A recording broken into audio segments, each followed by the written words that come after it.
There's one all the way at the end. In the future, just let's fill all the way in at the end. All right. Good morning. Under the rules, the attorneys for both sides are permitted to make their opening statements, which shall consist of a brief statement of the nature of the case that the party expects to prove and the relief sought. Because of the unusual status of this case, I'm going to read a statement similar to the one I read to you yesterday morning. This is information from the court. Plaintiffs Neil Heslin and Scarlett Lewis, the parents of one of the children murdered at Sandy Hook Elementary School, have sued Alex Jones and Free Speech Systems, LLC for defamation and intentional infliction of emotional distress caused by public statements made by Alex Jones and Free Speech Systems, LLC. You are not here to determine if Mr. Jones and Free Speech Systems, LLC defamed or intentionally inflicted emotional distress on Mr. Heslin or Mr. Lewis. The court has already found that they have committed these acts.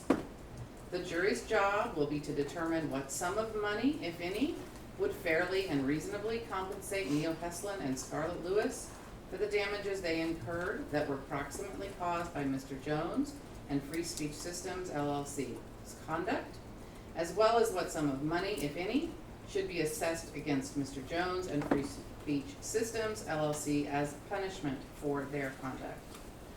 Ordinarily, at this stage of the case, the jury would hear all of the evidence on damages.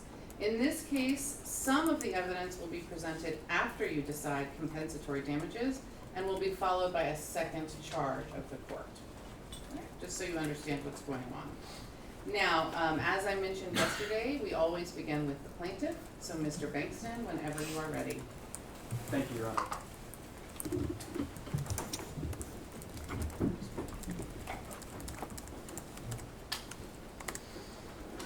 Ladies and gentlemen, my name is Mark Bankston, and I'm here to talk to you about two rules first. Well, we would if we were clicking, wouldn't we? Uh-oh, sorry. Let's see if we can get that going. Not a problem, Your Honor.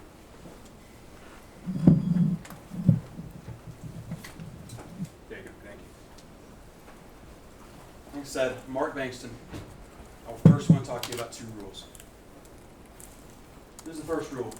You can't recklessly tell lies about someone. You can't do it. If you do it, and you cause someone damage, you're responsible. This is the second rule. You can't recklessly tell lies about something important to someone. In this case, like the death of their child. If you do that, you know you're going to cause them harm. You're responsible for that.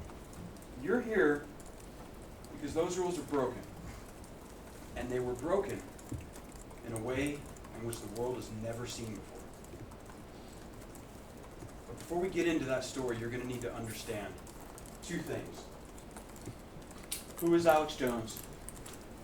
What is InfoWars? This is Alex Jones and InfoWars. Alex Jones is one of the country's most popular and most influential media personalities. InfoWars is one of the nation's most popular and widely watched media networks. Now, some of you may be forgiven for not knowing about Mr. Jones or the fact that InfoWars is one of our widely watched news networks. And the reason is because we now live in a world of bubbles. We now live in a world where we all watch different things. We don't all just turn on the news on one of the three major networks and watch it back in like the 1950s. We now live in a world where significant parts of this country get their information from things that other parts of the country would never even see. And over the last decade, Mr. Jones has become incredibly influential over a segment of this country. And the thing about Mr. Jones' business is it doesn't quite operate like most media businesses do. Right? Most media businesses are a bit different than Mr. Jones. Mr. Jones started on radio. Right? That's where he became a big star. But Mr. Jones is one of the first people in this country, of media people, to understand the internet and what it could do. And long before most major media organizations even made their first steps into the internet, in the very early days of the 2000s, Mr. Jones was on the internet. And as a result, he has these radio shows a live broadcast nearly every day. He has an internet website, Infowars.com, where you can view videos, news articles. And he has a YouTube site, or at least he did until very recently, where he got billions of views on that page. The other thing that's different about Mr. Jones's business is that most media businesses make their money through advertising. And you're going to hear from the evidence in this case that Mr. Jones makes a little money that way. That's how they operate. But the main way that this business operates affects the news they cover. Because what they really do, the primary way the business operates is to sell products. As you see here on the screen in Exhibit 15. This is another example that you'll see in the sidebar of the articles you'll see in this case.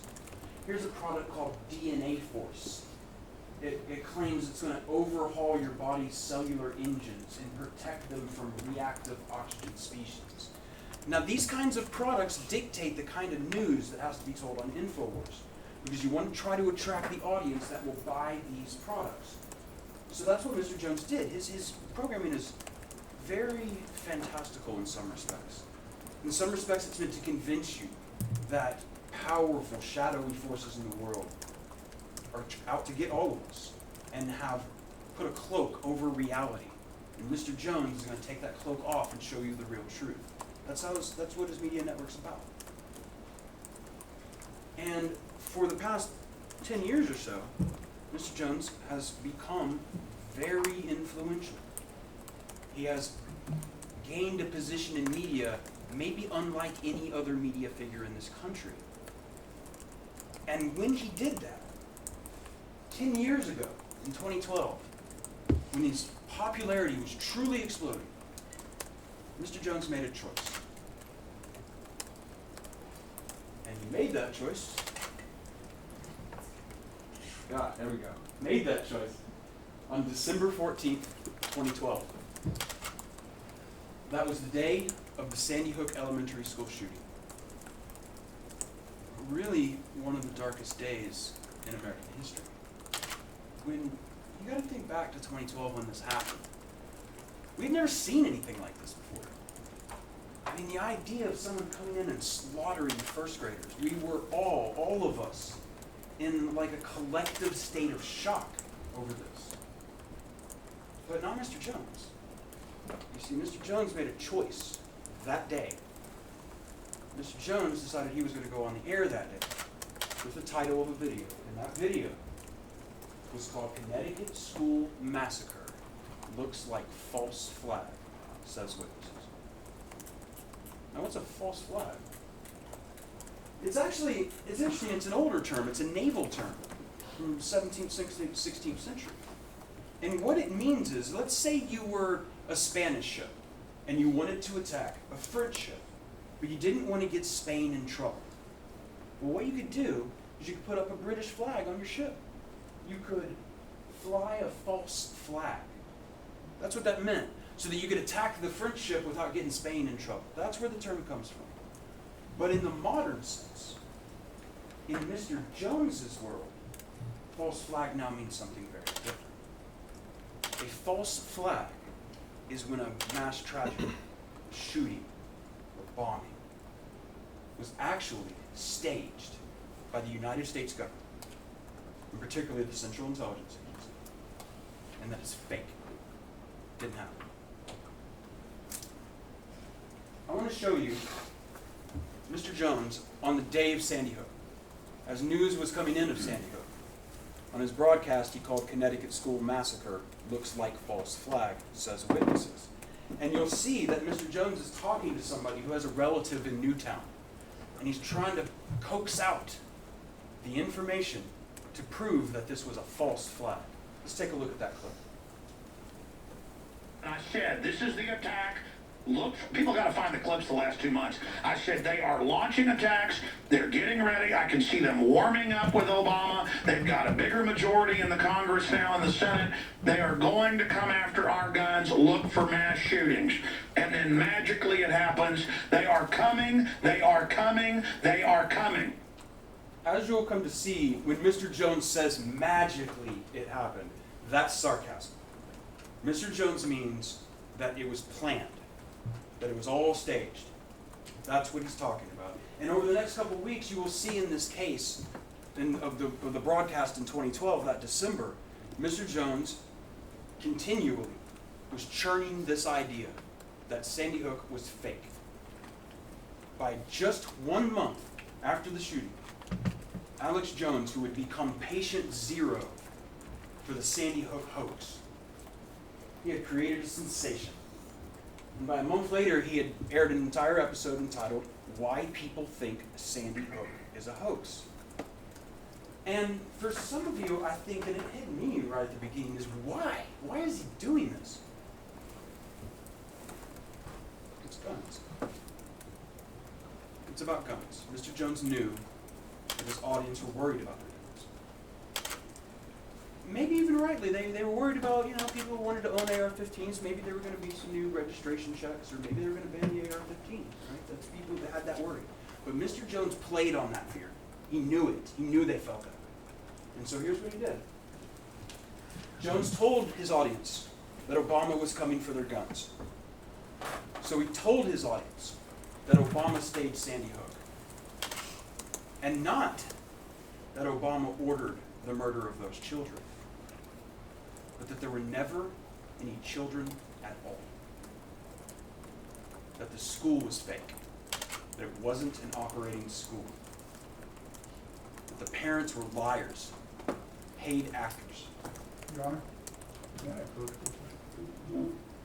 No?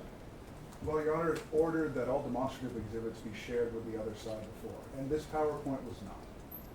So, These are words that he's saying, overruled. okay. And I have shared all the images in this stuff. Let's go back. Mr. Jones said that the school was fake. And it wasn't an operating school. He said that the parents were liars, paid actors. He said the funerals were fake. Their tears were fake. Everything was fake. So that Mr. Jones could have this story on his broadcast.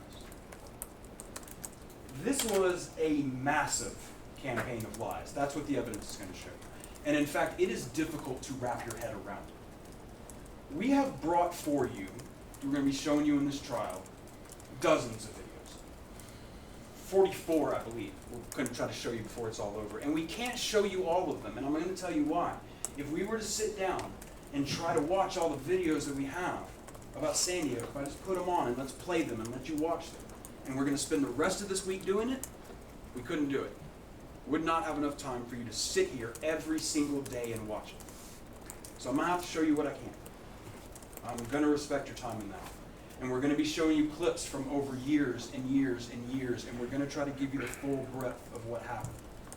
And the other problem we face is we don't even have all the videos.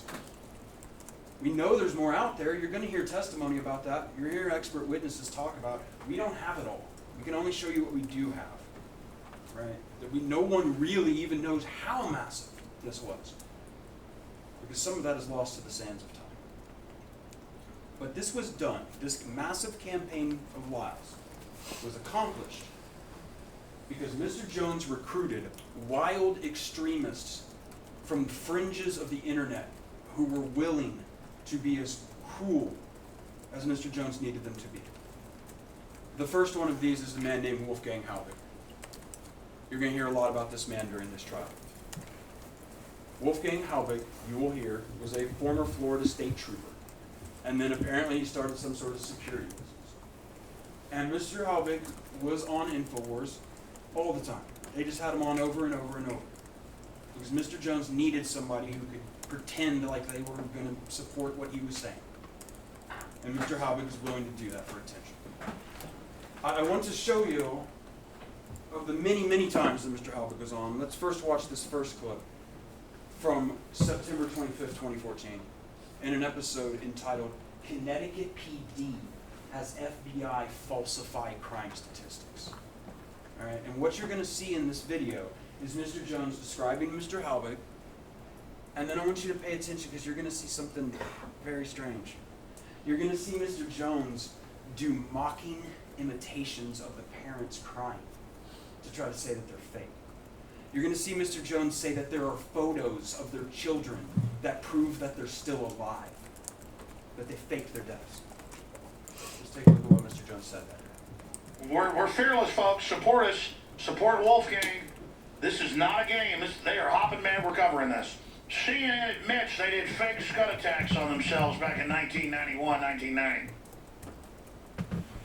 Would they stage this? I don't know. Do penguins live in Antarctica? Wolfgang W. Halbig's our guest, former state police officer, and worked for the Customs Department, and then over the last decades created one of the biggest, most successful school safety training groups, and he just has gone and investigated, and it's as funny as a $3 bill, and they've been, but man, Wolfgang, you dropped a bombshell of your scores of points, your 16 questions. If you've got a school of 100 kids, and then nobody can find them, and then you've got parents laughing on, and then they walk over to the camera and go, and not just one, but a bunch of parents doing this, and then photos of kids that are still alive, they said died. I mean, they think we're so dumb that it's really hidden in plain view.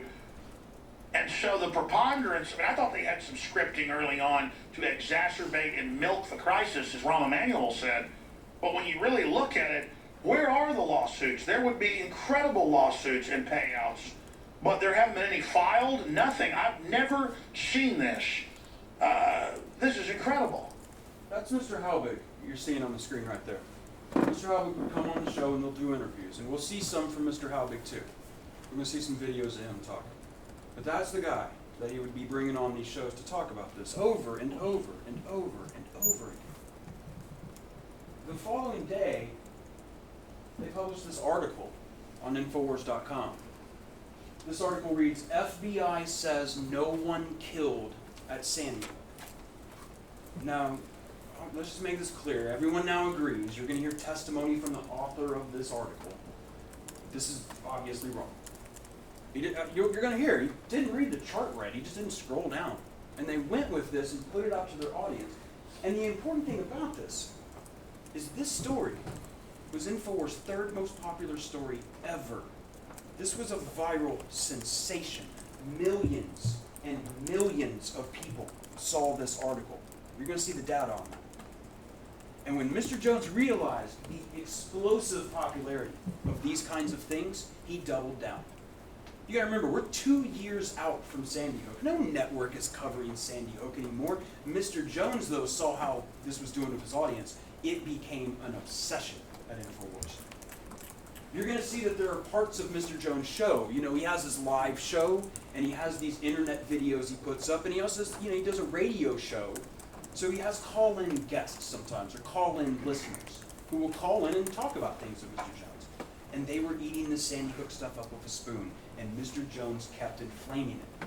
Here's an example from December 29th, 2014. This was called America, the False Democracy. In this clip, you are going to hear Mr. Jones say that these children did not die. Sandy Hook is 100% fake. Let's talk to Kevin. Kevin, go ahead. You're on the air. Hi, I was calling about Sandy Hook.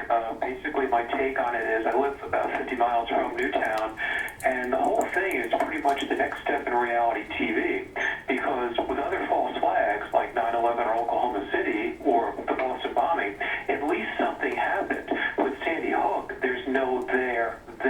You've got a bunch of people walking around a parking lot, is pretty much what it comes down to, and none of the evidence... No, I've had the investigators on, I've had the state police have gone public, you name it. The whole thing is a giant hoax.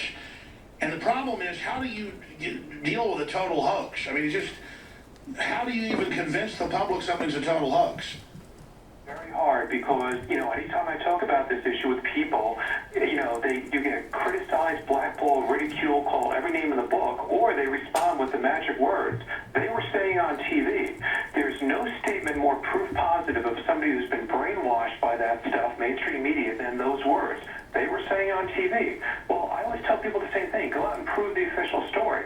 And I knew the millisecond this happened with that now fake picture of the kids being let out of the school, that there's nothing that's going to sell this agenda like dead elementary elementary school kids. Well, that's right. The general public doesn't know the school was actually closed the year before.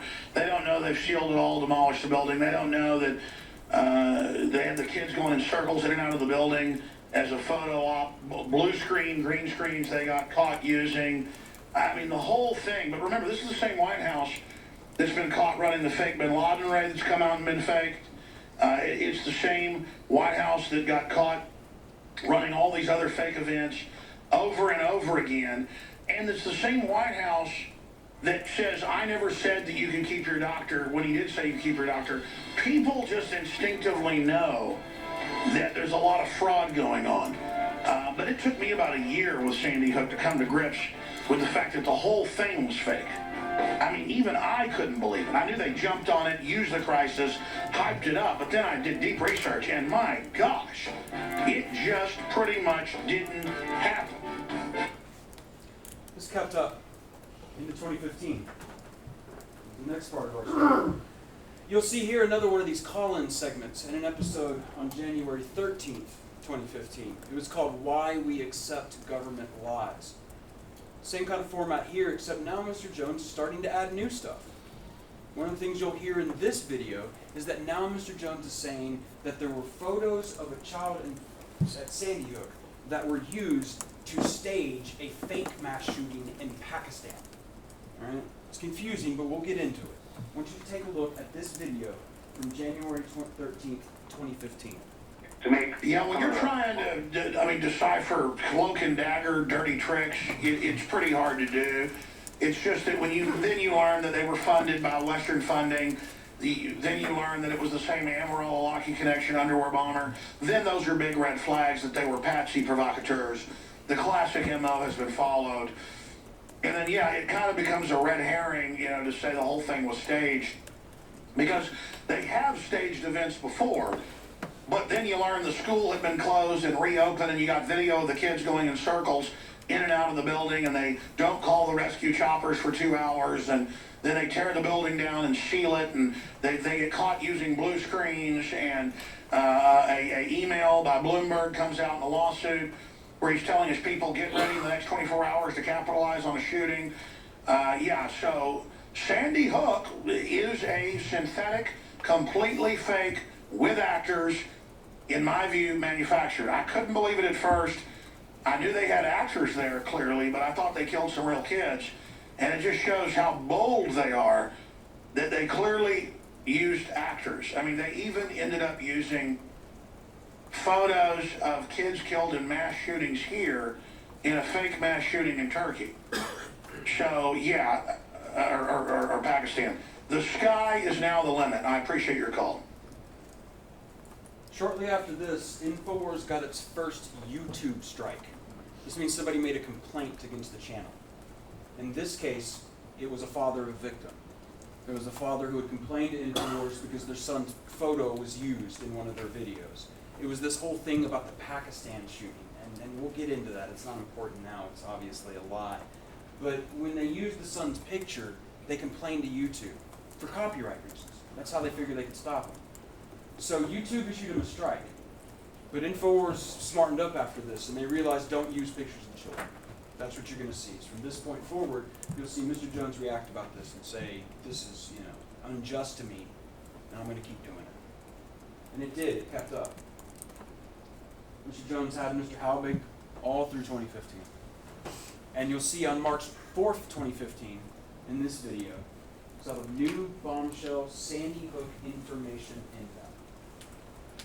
Now, before we look at this video, I want to talk about, you've heard some of them already. Mr. Jones is going to keep repeating these same false claims. He's not questioning anything. You got to make sure there's a big difference here. He's not questioning. He's not going, something fishy might be going on at Sandy Hook. They're not questions. He's just stating facts falsely. And here they are. You'll hear about Anderson Cooper on a blue screen. You might know about blue screen from like Marvel movies. This is how they composite somebody into something. The argument here is that Anderson Cooper of CNN did an interview with a parent in Newtown, and they weren't really in Newtown. They were really on a CNN studio in Atlanta, and they faked it and made it look like Anderson Cooper was there with the parent. But these people weren't even at Sandy Hook. What a lie. you're going to see it's a lie. It's just an obvious lie. You're going to hear them talking about kids walking in circles, going around the building, doing drills. And you're going to see the video he's talking about in his videos. He's going to play it. And what's most astonishing is the video he's showing, the building in the video, isn't even the Sandy Hook school. He just lied to his viewers.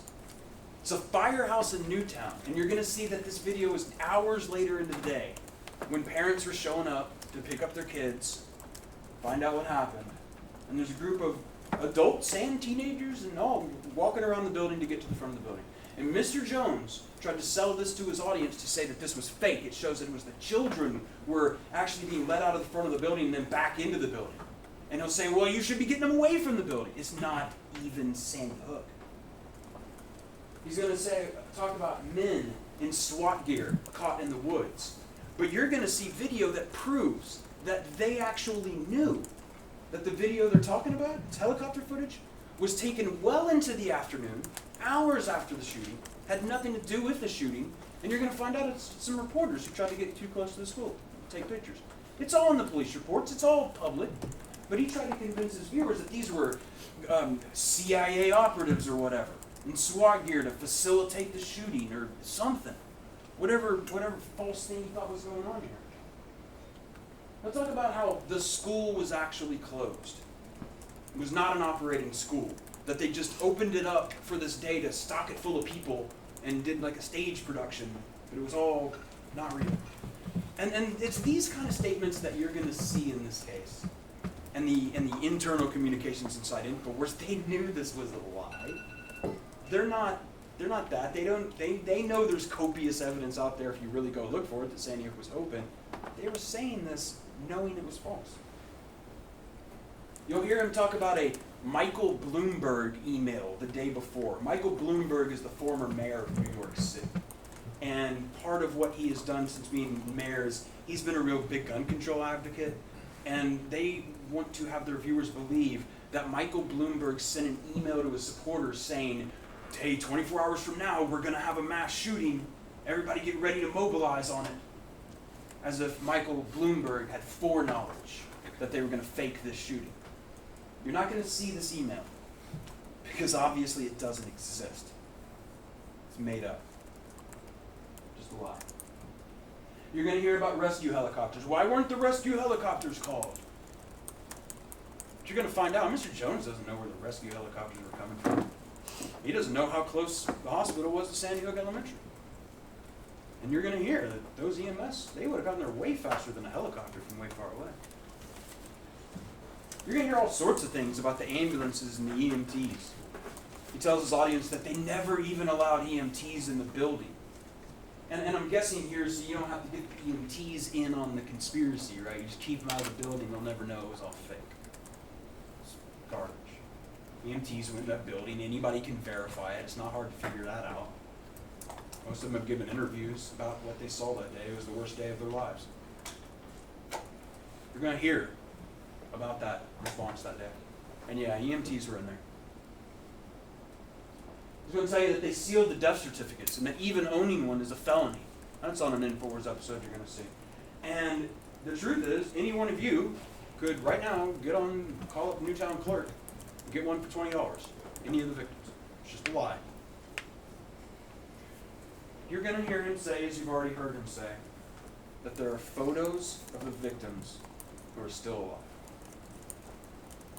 This is so disgusting, so repulsive, that I feel silly standing here and telling you that's false. But that's what I have to do in this case. That's where we're at. I want to show you a video of him saying all these things. This is when Mr. Halbert comes on the show again. And let's listen to what Mr. Jones has to say. Mr. Halbig, thanks for coming on. Recap who you are.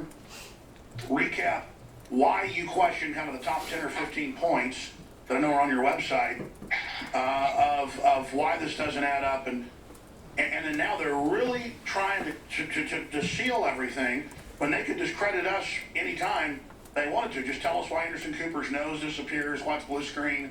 Just tell us why the people are walking in circles in and out of the building. It appears to be staged. Tell us why they said they didn't catch somebody in the woods when they did. Tell us why the school was closed before and then after, why they've sealed it all, why they've not torn it down. Tell us why Bloomberg sent an email to his people the day before saying, get ready to launch an operation to capitalize on the mass shooting. Tell us why you didn't launch the emergency helicopters. Tell us why the ambulance was parked for an hour down the road. Tell us why this appears to be as phony as a $3 bill. Wolf K, thank you for joining us. And you'll notice these aren't questions. Tell us why this happened, because it did happen according to Mr. Jones. It'd be like if somebody came up to you and said, tell me why you're a thief. Tell me why you're a liar. Tell me why you're a murderer. It's not a question. That's not what Mr. Jones was doing. You're going to see that by November 2015, there was more people getting involved in this. As I told you, Mr. Jones was recruiting wild extremists from the fringes of the internet. One of those gentlemen was a man named Jim Fetzer. Jim Fetzer, InfoWars helped distribute his book, Nobody Died at Sandy Hook. Jim Fetzer was a former professor who, in his twilight years, started doing things like this and wanted his stuff featured on Mr. Jones' show. And InfoWars wanted to help him. And you're going to see the internal emails in which InfoWars helps him distribute this book, this horrific book. The next month, it's important to know that at least a couple of people inside of InfoWars knew what was happening was wrong. They knew it. They didn't just know it, they warned him. Editor-at-large Paul Watson, the editor-at-large of the company, warned Mr. Jones in writing. Now, I know that's probably hard for some of y'all to see, so I'm going to read this to you. There's an email you will see. This is from Paul Watson, the editor at InfoWars, to Buckley at InfoWars, who's another managerial employee, and Anthony at InfoWars, who you'll hear is another managerial employee. And he says, sent this to Alex. He says, this Sandy Hook stuff is killing us. It's promoted by the most batshit crazy people, like Rince and Fetzer, who all hate us anyway. Plus, it makes us look really bad to align with people who harass the parents of dead kids. It's going to hurt us with Drudge and bringing bigger names into the show. Plus, the event happened 3 years ago. Why even risk our reputation for it? And when he's talking about Drudge, some of you probably know he's talking about Drudge Report, a website that compiles news links. And if a media organization gets featured on Drudge, it gets a lot of traffic. So Mr. Watson wasn't so much concerned about the morality here. He was concerned it's going to make us look bad, and it's going to hurt us with Drudge. This is about money. This is about the bottom line, what he was trying to get Alex Jones to see. And Mr. Watson had very good reason to be alarmed. Not just because of the things that were being said on InfoWars and the things that were being written, but what Mr. Jones was doing on top of it. And one of those things was sending his reporter to Newtown, Connecticut. And what you're going to see is that this reporter, Dan Bidandi, who you will find out is a former professional wrestler, he went to Newtown and confronted people in Newtown. I want to show you a video of that. This is going to be Mr. Bidandi following around Newtown city officials. And I want you to hear what he says to them. What's this guy's name again? He's from criminal, right? Walking on that down the walkway. And this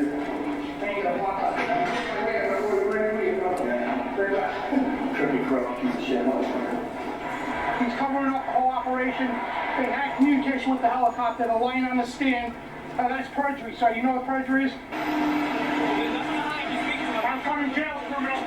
Truth is out there. You're going to jail, criminal. Have fun with your retirement. And you, sir, defending criminals, how do you feel about that? You know, this guy here is somebody out of Central Casting, the flyer. This is the exact person that they would hire to represent criminals, folks. The Sandy Hook truth is coming out, you people going to jail. You can smile all you want, you're going to jail for fraud. Plain and simple. Oh, you're looking at his credentials? Dan Bidandi, Infowars.com, the #1 alternative news source in the world. Live right on the air. What do you have to say about defending criminals? You're a bunch of frauds, a bunch of criminals. Enjoy your Federal Reserve notes now, scumbags. See those people, folks? They're covering up Sandy Hook. Sandy Hook was an inside job. The thing about this is that I think you can tell from this video, Mr. Badandi, that reporter, he probably believes this stuff. I mean, he's being, Mr. Jones used him just as much as anybody. This poor guy, not maybe, you know, not the sharpest thinker sometimes, maybe believes this. Mr. Jones doesn't. He was happy to have this happen, and you will see that these videos are featured on InfoWars where they bragged about scaring the people of Newtown. And it wasn't just editor Paul Watson warning Mr. Jones. The warnings came not only from InfoWars employees. Mr. Jones and InfoWars was warned by their viewers that what they were doing was wrong. And you're going to hear about people who are online debunkers. People who were so horrified that they felt they wanted to make it their duty to try to debunk and disprove the things that InfoWars was saying. And those people also contacted the company and let them know in no uncertain terms the potential legal consequences from where this was headed. That happened. But it didn't matter. It didn't matter that they warned them, told them that what they were doing was wrong, told them that what they were doing was false, because InfoWars already knew that. They already knew they were lying. They knew it was false. Here's the thing. You're going to see that you're going to hear testimony from the company that they admit they received a huge volume of emails from Wolfgang Halbig and Jim Fetzer that were crazy. And they knew that. And they admit it. And you're going to hear that they knew that Halbig and Fetzer and others were harassing the parents. And they didn't care. Didn't bother them in the slightest. This kept up into 2016. And one of the things that you might remember about 2016 is the 2016 presidential election. Mr. Jones became a major topic during that election. Some of you may remember, in fact, that Mr. Jones' lies were discussed by Clinton in her campaign speeches. Mr. Jones didn't like this. Mr. Jones fashions himself as a political enemy and rival of Hillary Clinton. And when she said this about him, he was mad, and he decided to respond. So he released a video on November 18, 2016, and it was called his final statement on Sandy Hook. It was not his final statement. It was very, very disturbing. You're going to see a couple things in this video. You're going to see that Mr. Jones, for the first time, directly addresses the complaints of the parents who had been outraged about this. And he's going to say about that is suspicious, that they protest too much, that they must be hiding something. And at the end of this long rant, you're going to hear Mr. Jones look right into this camera, tell the people directly. He will address the people who say they're parents that I see on TV. And what he says to them is, my heart would go out to you. But the problem is, I've seen actors before, and I know when I'm watching a movie, and I know when I'm watching something real. You see Mr. Jones nodding along with that. You'll hear him say And why should anybody fear an investigation if they have nothing to hide? In fact, isn't that in Shakespeare's Hamlet? Methinks you protest too much. So here is my statement for the media when they call up, saying, where do you stand on this? Where I've always stood. When there were other mass shootings, I would simply point out that they're very rare statistically, and why should we all give up our rights because some other bad person does something? A guy with a car runs over 50 people. Do we ban driving cars? It's the same thing. And there have been other instances of shootings that are very suspicious. Aurora is one. Just look into that. But this particular case, they are so scared of investigation. So everything they do basically ends up blowing up in their face. So you guys are going to get what you want now. I'm going to start reinvestigating Sandy Hook and everything else that happened with it. I'm Alex Jones signing off from InfoWars.com. If you're watching this transmission, think for yourself. I know it's a thought crime. And then ask yourself, what is it so strange about Sandy Hook and that tragedy? But I will will say this finally, my heart does go out to all parents that lose children, whether it's to stabbings or whether it's to car wrecks or whether it's to stranglings or whether it's to blunt force trauma or murder, firearms, whatever the case is. I'm a parent and my heart goes out to all parents that have lost children in these tragic events. And so if children were lost in Sandy Hook, my heart goes out to each and every one of those parents and the people that say they're parents that I see on the news. The only problem is I've watched a lot of soap operas and I've seen actors before. And I know when I'm watching a movie, I know when I'm watching something real. Let's look at the Sandy Hook. This man knew that the parents of murdered children were emotionally distressed, outraged, grieving. And he looked straight into that camera and he said, the only problem is I've watched a lot of soap operas and I've seen actors before. And I know when I'm watching a movie and I know when I'm watching something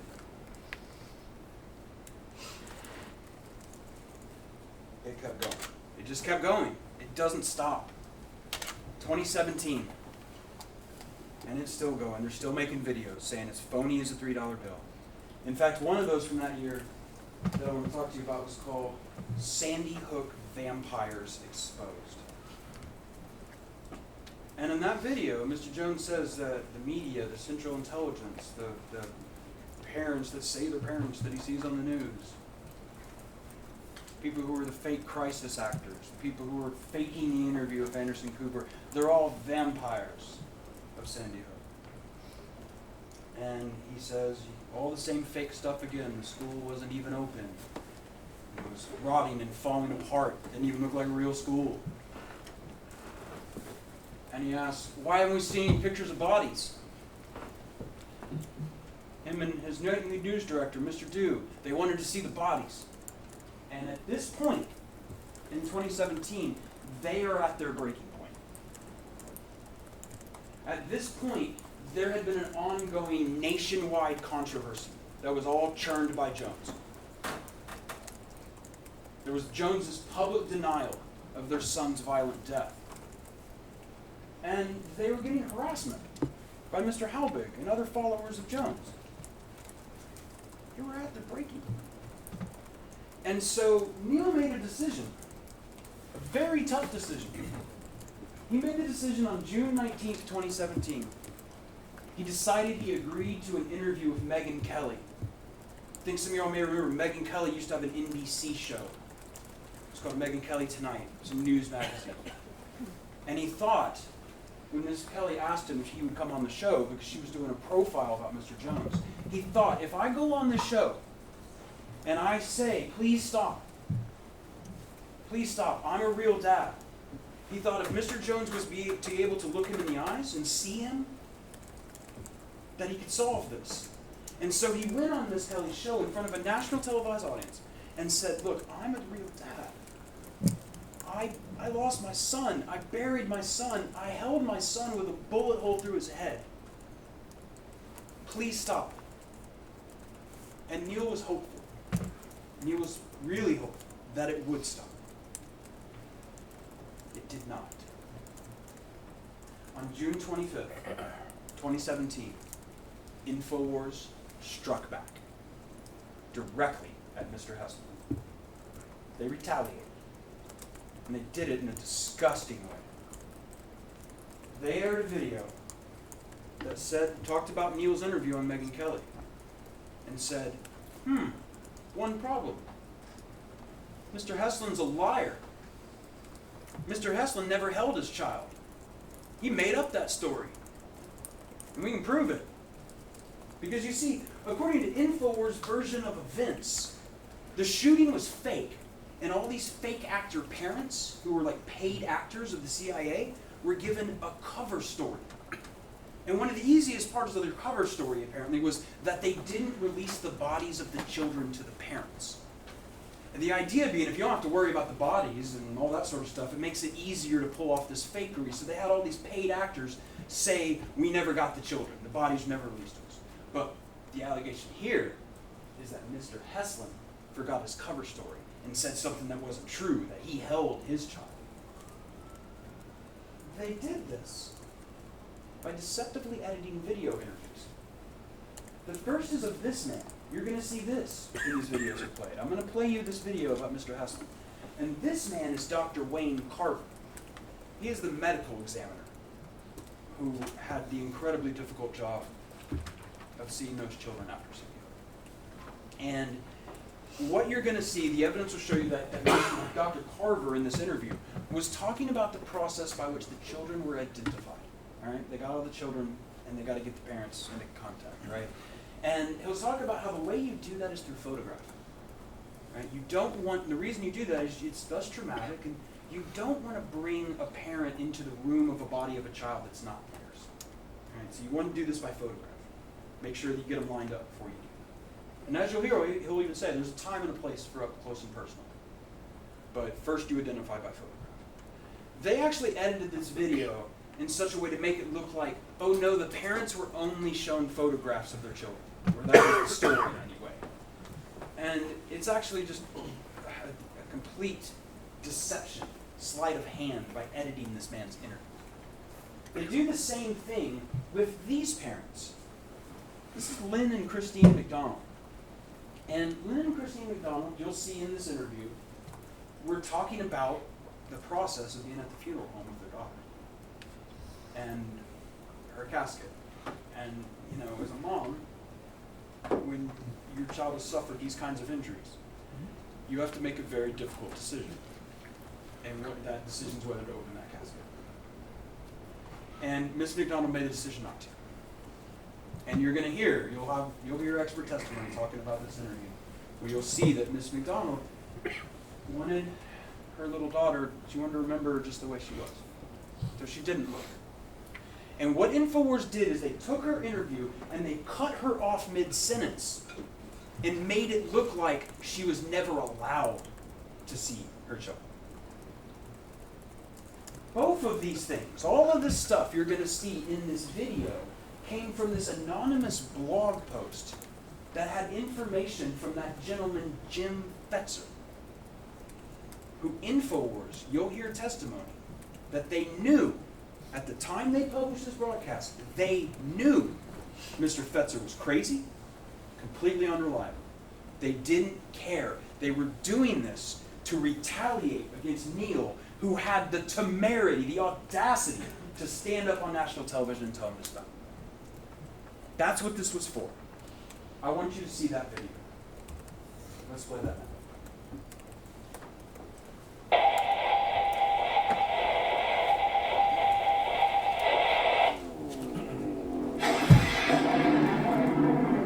So folks, now here's another story. You know, I don't even know if Alex knows about this, to be honest with you. Alex, if you're listening and you want to, or if you just want to know what's going on, Zero Hedge has just published a story. Megyn Kelly fails to fact-check Sandy Hook father's contradictory claim in Alex Jones' hit piece. Now again, this broke, I think it broke today, I don't know what time, but featured in Megyn Kelly's expose, Neil Heslin, a father of one of the victims, during the interview described what happened the day of the shooting, and basically what he said, the statement he made, fact checkers on this have said cannot be accurate. He's claiming that he held his son and saw the bullet hole in his head. That is his claim. Now, according to a timeline of events and a coroner's testimony, that is not possible. And so one must look at Megyn Kelly and say, Megyn, I think it's time for you to explain this contradiction in the narrative. Because this is only going to fuel the conspiracy theory that you're trying to put out, in fact. So, and here's the thing too. You would remember, let me see how long these clips are. You would remember if you held your dead kid in your hands with a bullet hole. That's not something that you would just misspeak on. So let's roll the clip first. Neil Heslin telling Megyn Kelly of his experience with his kid. At Sandy Hook Elementary School, one of the darkest chapters in American history was a hoax. I lost my son. I buried my son. I held my son with a bullet hole through his head. Neil Heslin's son Jesse, just 6 years old, was murdered, along with 19 of his classmates and 6 adults, on December 14th, 2012, in Newtown, Connecticut. Yeah, I dropped him off in 904. That's when we dropped him off at school with his book bag. Hours later, I was picking him up in a body bag. Okay, so making a pretty extreme claim that would be a very thing vivid in your memory, holding his dead child. Now, here is an account from the coroner that does not corroborate with that narrative.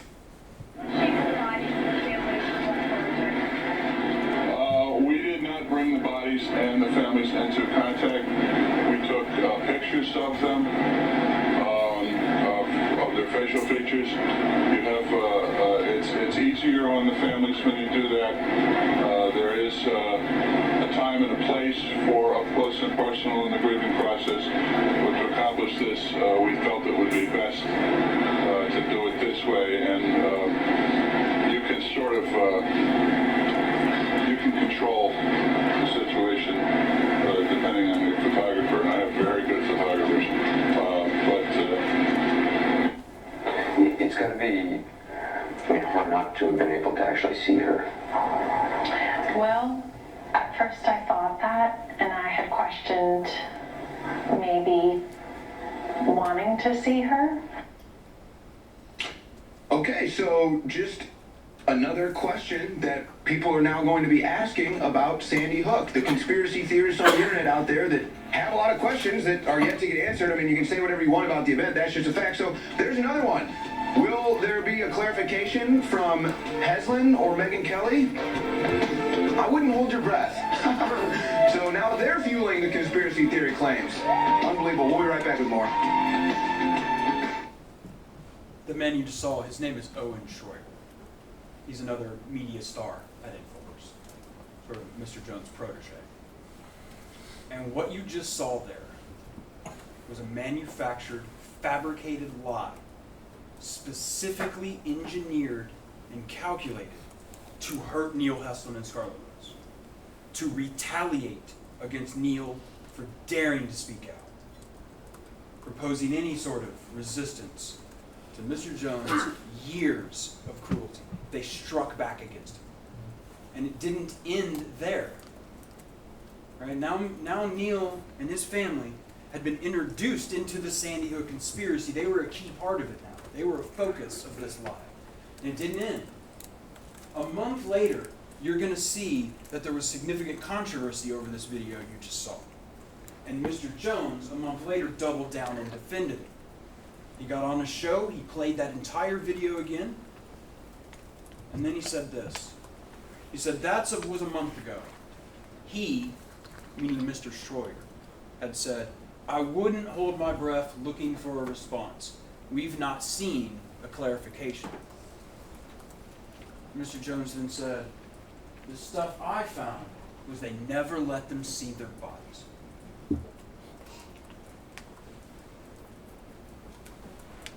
This is Jesse. And the thing that I think is really important to understand about Neil and Scarlett's state of mind when this video came out is, obviously Neil is talking about the last moments he spent with his little boy. And Alex Jones came along and he took that memory, that rather beautiful memory, and he ruined it, and he tarnished it, and he made it ugly. And now every single time that Neil Heslin has to think about the last moments he spent with Jesse, he also has to think about this horrible man, this disgusting series of lies that will be forever tied to his son's death. that Jesse's legacy had now become tied to this. That there would always be an asterisk next to his name. That there would be this contingent of people who would come out of the woodwork and decide they needed to confront Neal and Scarlett about this. And Neal and Scarlett spent the next years, up until the day they're sitting in this courthouse, dealing with this fallout. Of having all of these people think that they're liars, crisis actors, CIA agents, and their son Jesse didn't even live. I want to talk about what this trial means. Because there has never been anything like this. All right? There are lots of defamation cases in the past. It is, in fact, our oldest human law. Objection to argument, Your Honor. Overruled. Defamation is one of the oldest laws we have in human society. Many of you know it in another form, in its earliest form from the dawn of man. We do not bear false witness against our neighbors. We believe that as a people, and we have since the moment we all started sitting down and living in cities together. And in the modern form, we see defamation cases. And that would, sometimes be about a news article, or a book, or a video on TV, or in some cases, maybe a couple of articles, or a series of videos. But never in the human history of defamation has somebody for 10 years, over and over and over, to a global audience, harassed, lied, and attacked the parents of murdered children for 10 years, causing huge portions of this country and indeed the globe to doubt them and their story. It has never happened. Where people are showing up and confronting the parents of murdered children in public, threatening their lives. It's never happened. This trial is different than anything that's ever gone on in this courtroom. And you're not here to decide whether all this happened. I think we all know that now. We're going to see the videos. Nobody doubts that the videos were published. You're going to see the black and white documents. You're going to see the internal emails. But you're not going to have to decide whether all this happened. And you know that you're not here to decide whether Mr. Jones is legally responsible. It's also not something you need to decide. And this also has nothing to do with the Constitution, because defamation is not protected by freedom of speech. Okay? We decided that long ago as a people. It actually recalls some of the words written by our old Chief Justice, William Rehnquist, the former Chief Justice of the United States. And he wrote in Hustler versus Falwell. Your Honor, same objection to argument. I'm going to allow it, but make sure you... It's very brief, Your Honor. Okay. So overruled. In Hustler versus Falwell, Justice Rehnquist said this: false statements of fact are particularly valueless.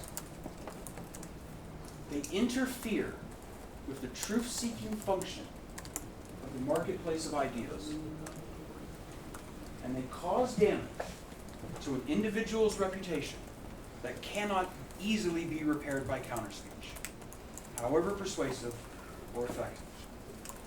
It's for that reason that we do not protect defamation, false speech. Because speech is free, but lies you have to pay for. There is also no question that Neal and Scarlett suffered harm. I don't know what InfoWars lawyers are going to get up here and say. I don't. But one thing I know they will not tell you is that Neal and Scarlett weren't harmed by this. That's not going to happen. They won't tell you that, because we all know that happened. And the testimony will show that Free Speech Systems admits that its conduct harmed the plaintiffs. They'll admit what they did to these parents' grieving process. They'll admit it. They just don't care. And they do not believe that they should have to pay anything beyond $1 for it. They think that the pain that they admit that they caused has no value. None. They're going to stand up here after the things that you've just seen, admitting that they did wrong, admitting that they caused the harm, and they're going to have the absolute gall to say, give them $1. That's what they're going to do. You have 2 tasks. There's 2 things you got to do while you're in this courtroom. The first task is how much money should Neil and Scarlett be paid for the harm Mr. Jones has caused. The second thing you're going to have to consider is how much money will it take to punish Mr. Jones for his actions. That's it. Those are the only 2 things you're here to do today, or through this trial. And I want to talk really briefly about the burden of proof for doing that, because that came up a little bit during jury selection. And you'll notice they use this term, preponderance of the evidence. And ever since I came out of law school long ago, I do not know why we use words like that. That is dumb. Why do we talk that way? It really, because there's such an easy way to say it, and I think everybody in the courtroom will agree with me, the defense counsel will agree, that what preponderance of the evidence means is a fact more likely true than not true. Just a slight tipping of the scales. If you think you could flip a coin flip and it's better than those odds, that's more likely true than not true. And that's how we decide things in a civil court. Obviously, most of the things, like about whether he did something wrong or whether these videos are published, you won't have to decide that. So this actually isn't going to be that difficult in this case, because the evidence that you're going to see is going to fill up that scale you see that's pushing down. It's going to weigh it way down, because what goes in that part of the scale is the harm to Neil and Scarlett. And the evidence of that is overwhelming. You're going to be hearing a lot about it. You see, Mr. Jones knew that his lies would damage Neil's reputation. He knew that. He knew that if he cast Neil and his family into the middle of this Sandy Hook lie, that millions of people across this country were going to believe it, that they were going to harass these people, that their lives are going to get more difficult. Not because of what was going on in their minds, but what was going on in the minds of the millions of people who saw this. He knew that damage would happen. He doesn't care. Thinks it's worth $1. What I want you to remember about this is this number. 24%. You are going to hear expert testimony in this case. That will tell you that that number, 24%, at the time all these events were happening, is the percent of people in this country who believe that Sandy Hook was either definitely or possibly staged. 1 in 4 Americans. And you're going to hear expert testimony that Mr. Jones was the only voice of any importance whatsoever, the only commercial media figure at all to spread these lies. That these were things that were confined to the weird corners of the internet, bizarre Facebook groups and weird little YouTube videos and these crank professors writing their anonymous blogs. Nobody with millions and millions and millions of followers. Right? Nobody was doing it. It was Mr. Jones. And you're going to hear expert testimony that Mr. Jones and his conduct is the nearly exclusive driver of this. That as Mr. Jones put that out and his followers put that out, and it spread like a virus through the internet. And you're going to hear how, had it not been for Mr. Jones, this number would be trivial, because it would have never gone beyond the most crazy places on the internet. And you're going to hear how for 10 years, Mr. Jones's lies have inspired his guests to harass Neil and Scarlett. That's something you're going to hear. You're going to hear how guests and viewers who believed Mr. Jones' lies contacted Neil and Scarlett at home, that they accosted them in public, they harassed them online and by telephone, and that they threatened their very lives. Mr. Jones knew that his lies about Jesse's death would cause severe emotional distress to Neil and Scarlett. He didn't just knew it, he intended it. Intended to inflict emotional distress. This was his goal. It wasn't that he committed an accident. It wasn't that he was just not careful. He intended to hurt them and now he wants to pay $1. But for 10 years, Mr. Jones has robbed Neil and Scarlett of the time they needed to heal over the violent death of their son Jesse, because Mr. Jones wanted to sell more of his products. That's the reality. You're going to hear how Mr. Jones's lies caused Neil and Scarlett to get stuck in loops of negative thinking about Jesse's death. Right? And what we mean by this is when your thoughts don't have an off switch. You're going to hear expert psychological testimony, medical testimony from medical experts, that what this is called is forced rumination. Rumination is obsessive thinking about a tragic situation when it interferes with your normal function. And that's what was happening to Neil and Scarlett over the past 10 years. For 10 years, Jones has used his campaign of lies about the Sandy Hook Elementary School shooting to force Neil and Scarlett to ruminate about the violent loss of their son Jesse. Whenever Neil encounters the Sandy Hook lie, he can think of nothing else. And whenever Scarlett encounters the Sandy Hook lie, she shuts down and isolates. It didn't have to be this way. I want to make crystal clear to all of you, we are not here today to seek compensation for the death of their child and the grief that comes along with losing a child. A lot of parents lose children, way more than we want. It's accidents, disease, firearms. We've actually gotten to the point where firearms is a leading cause of death of children. Parents have to deal with this. And yes, it's horrible. But with qualified medical intervention and time, you can heal. You don't get better. You just heal. You develop scar tissue. You come to a place of closure. You come to a place of acceptance. And the grief will always be with you. But if you can do it in a healthy way, the outcomes for a parent who's lost a child you're going to hear are okay. You can get them to be in an okay place. People like Neil and Scarlett can heal over time if they are allowed to shape their past and present circumstances. But Neil and Scarlett were prevented from healing because they had to contend with Alex Jones' lies.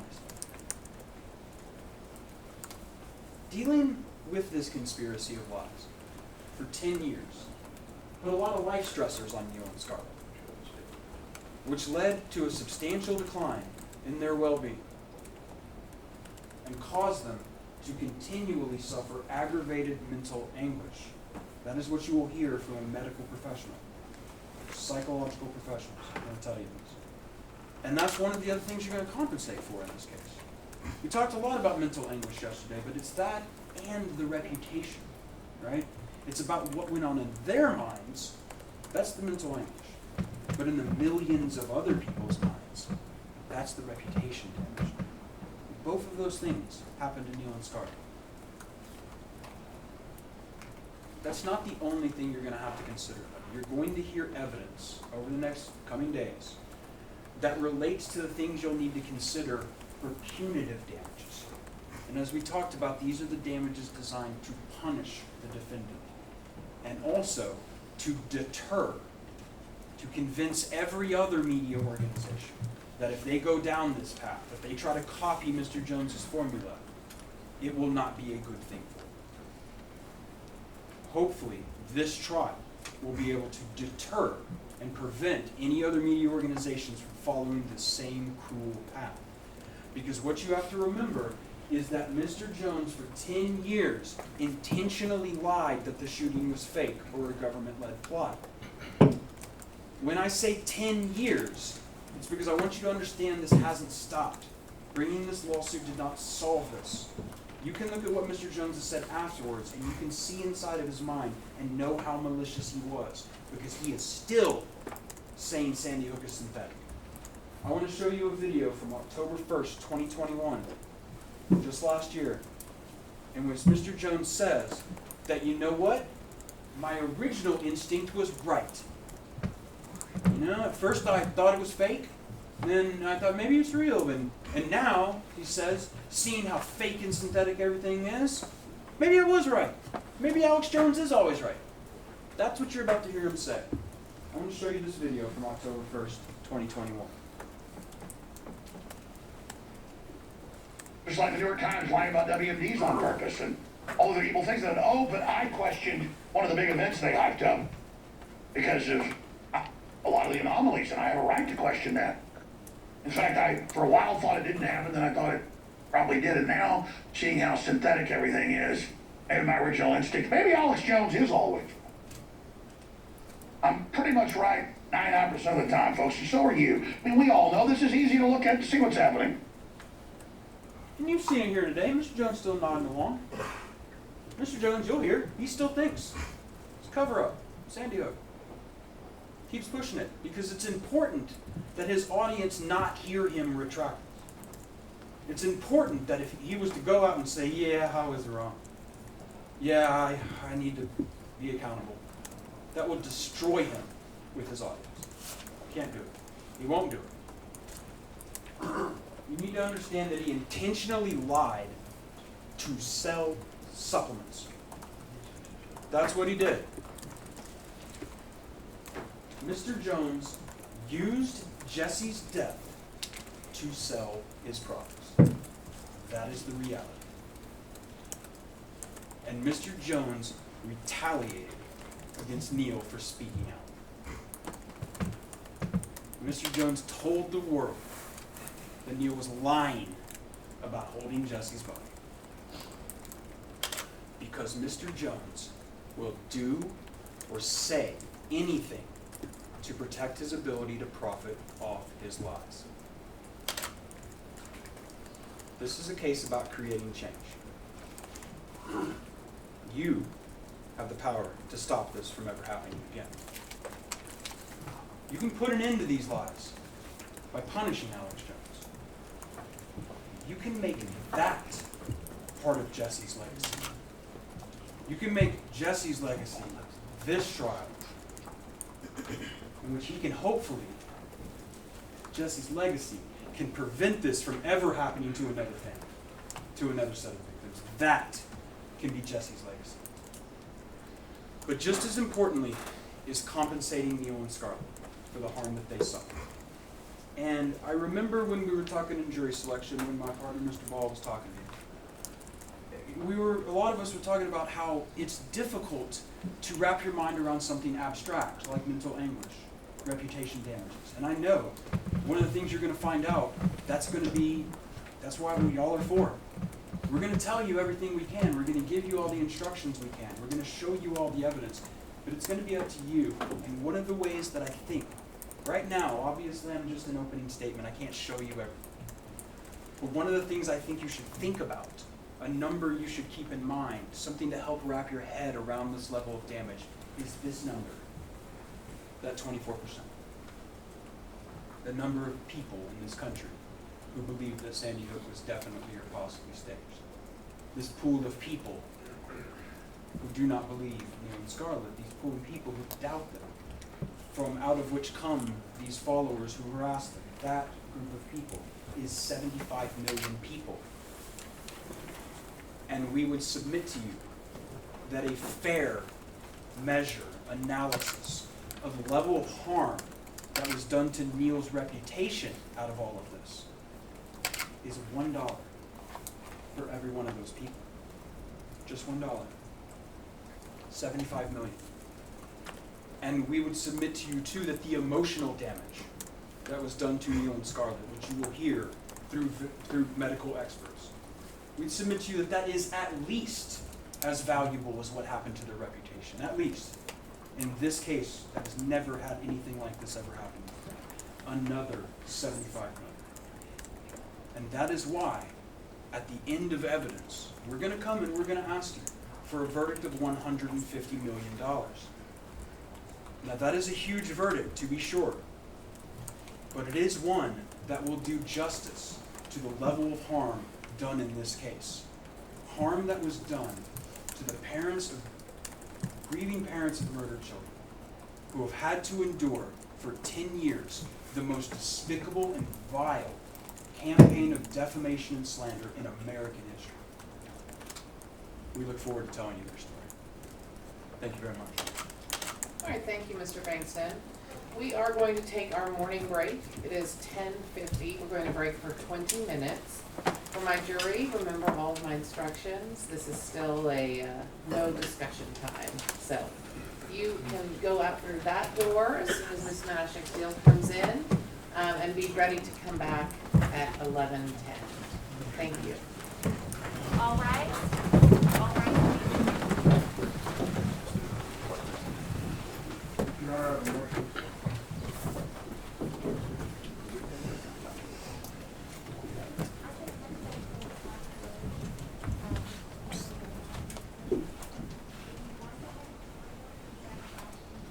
And just whoever is last, make sure you shut that door behind you, please. Thank you.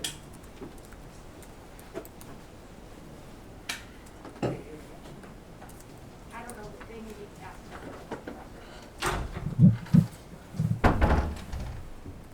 All right, you may be seated. Yes, Mr. Reynolds?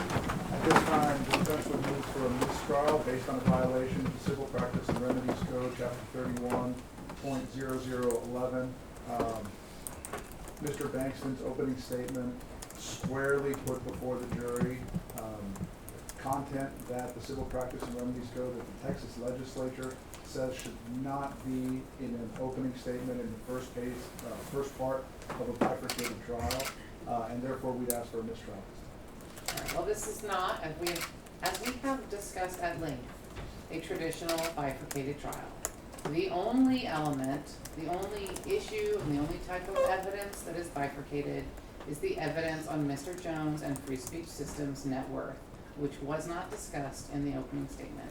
The motion is denied. Thank you, Your Honor. And just a reminder that we'll need to take up a quick thing about a board here. That's fine. If I stand up, everybody stands up. Thank you.